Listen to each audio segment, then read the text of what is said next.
میری جرابیں کہاں ہیں؟ جاہل عورت کہاں پر رکھ دی ہیں؟ اندر کمرے سے شاہد کی آواز آئی۔ عائشہ جو اپنے بیٹے ہادی کا ٹفن پیک کر رہی تھی مصروف سے انداز میں بولی، بیڈ کی سائڈ پر ہی تو رکھے تھے۔ کمینی عورت، دیکھ لیا ہے نہیں ہے؟ جلدی سے آ کر ڈھونڈ دو مجھے، دیر ہو رہی ہے۔ اس دفعہ شاہد کی آواز میں جھنجھلاہٹ تھی۔ عائشہ نے ہادی کا ٹفن اس کے بیگ میں ڈالا اور کمرے میں آ گئی۔ دیکھا تو سامنے ہی جرابیں رکھی تھیں۔ اس نے جرابیں اٹھا کر شاہد کو دیں اور پھر سے باہر آ کر شاہد کا ٹفن پیک کرنے لگی۔ شاہد کی ٹیبل پر آنے سے پہلے ہی ان کا ناشتہ لگ گیا تھا۔ وہ تیار ہو کر کمرے سے باہر نکلے، اخبار پڑھتے ہوئے ناشتہ کیا اور پھر اپنا بیگ اٹھا کر آفس چلے گئے۔ ہادی پہلے ہی اسکول جا چکا تھا۔ اب عائشہ گھر میں بالکل اکیلی تھی۔ وہ آہستہ قدموں سے چلتی ناشتے کی ٹیبل تک آئی جہاں پلیٹ میں شاہد کا بچا ہوا ناشتہ رکھا تھا۔ وہ ہر روز شاہد کے چھوڑے ہوئے ناشتے کے ساتھ ایک کپ چائے کا پی کر کام کرنے لگ جاتی تھی، لیکن آج اس نے شاہد کی پلیٹ کو چھوا تک نہیں تھا۔ وہ کرسی پر خاموش بیٹھی تھی اور اس کی آنکھوں سے ٹپ ٹپ آنسو بہہ رہے تھے۔ شاہد کا اسے گالیاں دینا تو ایک عام سی بات تھی، بس اسے اس بار رات میں ہوئی باتیں یاد آتیں اور اس کی آنکھیں بھیگنے لگتیں۔ شاہد کو کسی بزنس پارٹی میں جانا تھا اور وہ بھی فیملی کے ساتھ، مگر وہ اکیلے جا رہے تھے۔ پاپا آپ ماما کو بھی ساتھ لے جائیں نا، میرے دوستوں کے ماما پاپا ساتھ جاتے ہیں، ہادی نے کہا تو شاہد بولے، بیٹا تمہارے دوستوں کی ممیاں پڑھی لکھی ہیں، انہیں پتہ ہے کہ کس جگہ کس طرح رہنا ہے۔ اب اگر میں تمہاری ماما کو ساتھ لے کر جاؤں گا تو میری تو بےعزتی ہو جائے گی۔ آپ کی ماما کچھ پڑھی لکھی ہوتی تو ضرور لے جاتا، یہ تو بالکل جاہل گوار سی ہے۔ شاہد کے لہجے میں ہمیشہ کی طرح عائشہ کے لیے بےعزتی اور حقارت تھی، اور شاید عائشہ کو اب بھی اس سب کی عادت ہو گئی تھی، لیکن آج ہادی کے سامنے شاہد کا اس طرح اس کے بارے میں باتیں کرنا اسے بہت دکھی کر گیا تھا۔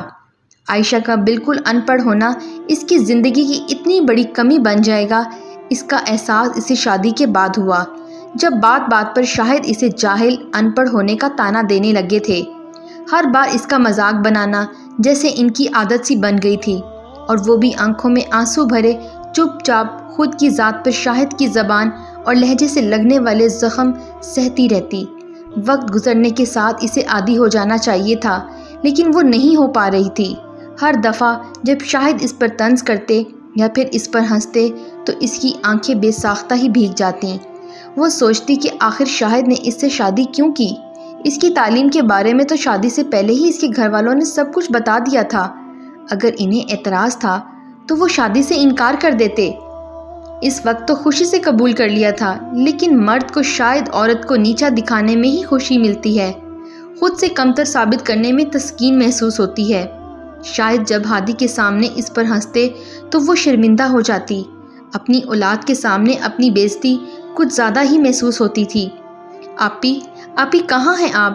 نوری کی آواز سن کر اس نے جلدی سے اپنی آنکھیں صاف کیں۔ کیا بات ہے نوری؟ اس نے چہرے پہ مسکراہٹ سجاتے ہوئے کہا۔ نوری بہت خوش نظر آ رہی تھی۔ آپ کو پتہ بھی ہے کل جو آپ نے کھانا بنایا تھا، آپ کے کھانے کی کتنی تعریفیں ہوتی ہیں۔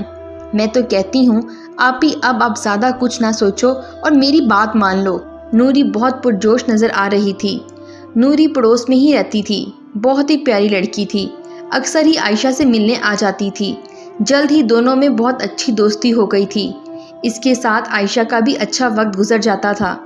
نوری کو عائشہ کے ہاتھ کے بنے کھانے بہت پسند تھے۔ وہ اکثر اپنے گھر لے جاتی اور اپنے بھائی کو کھلاتی۔ نوری کا بھائی نوری کو ہر بار یہی کہتا کہ آپی سے کہو ٹفن سروس کے لیے مان جائیں، بس وہ کھانا بنائے، آگے کا کام میرا ہے۔ نوری بھی ہر دفعہ عائشہ کو اپنا ٹفن سروس شروع کرنے کا کہتی، لیکن عائشہ ہر بار اس کی بات پر صرف مسکرا کر رہ جاتی۔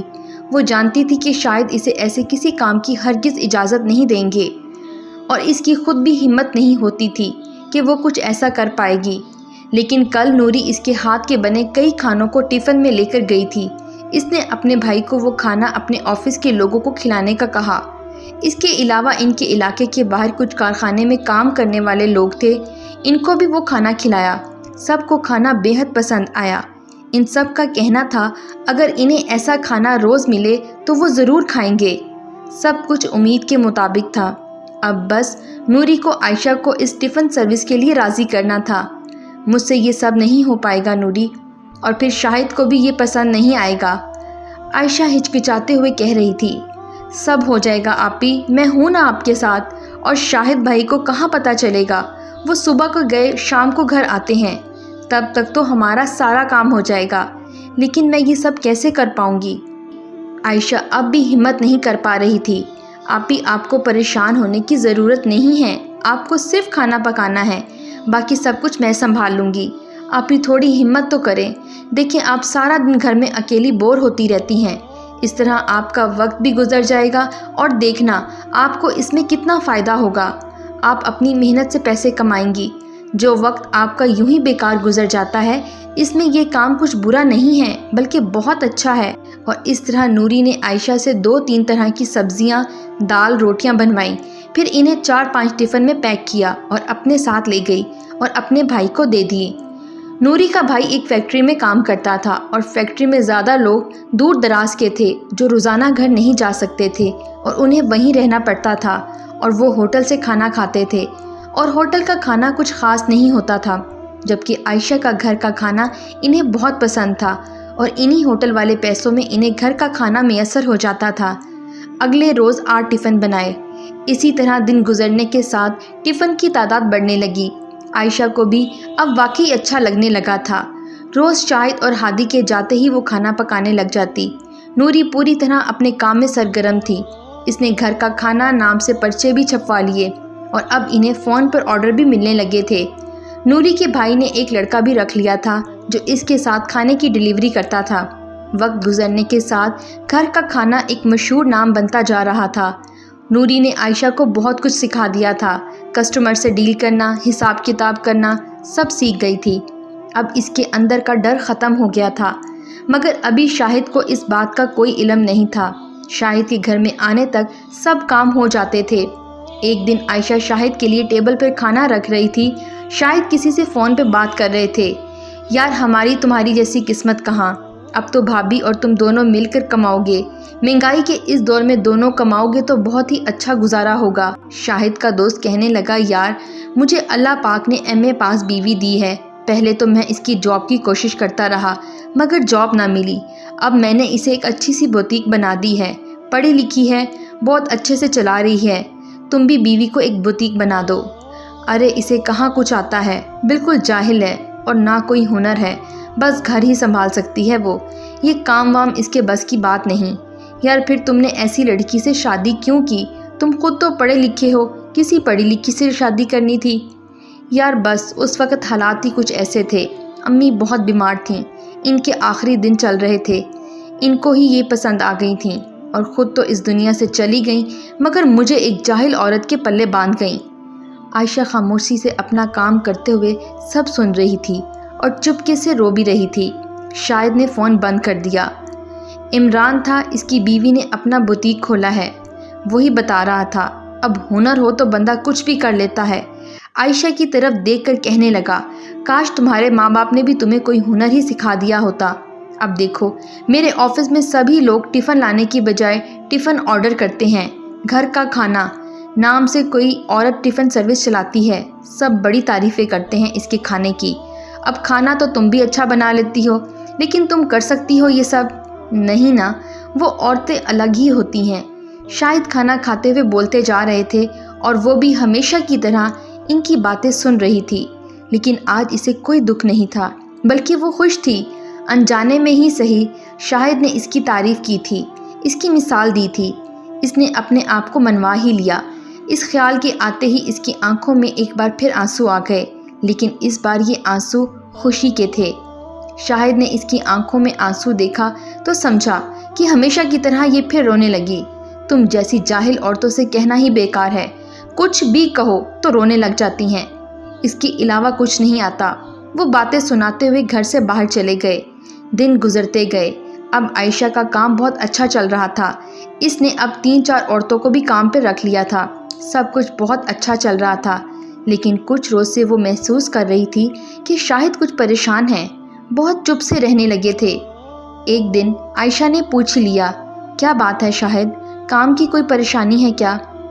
जाहिल औरत, काम करो अपना। पहले तो शाहिद ने इसे झिड़क दिया, फिर कुछ देर बाद वो लंबी सांस लेकर बोले, हाँ, परेशानी तो है। मैंने बैंक से कर्ज लिया था, अपने दोस्त के साथ मिलकर एक बिज़नेस शुरू किया था, लेकिन इसमें बहुत नुकसान हो गया। बैंक का कर्जा अदा करने में 15 दिन रह गए हैं। मैंने सब कोशिशें कर लीं, लेकिन कहीं से पैसे नहीं मिले। सोच रहा हूँ कहाँ से लाऊं इतने पैसे। अगर कर्जा अदा नहीं किया तो हमें घर बेचना पड़ेगा। क्या करूँ, कुछ समझ नहीं आ रहा। इस बार शाहिद की आवाज़ भर आ गई। कितने पैसे की ज़रूरत है? आयशा ने पूछा। 3 लाख।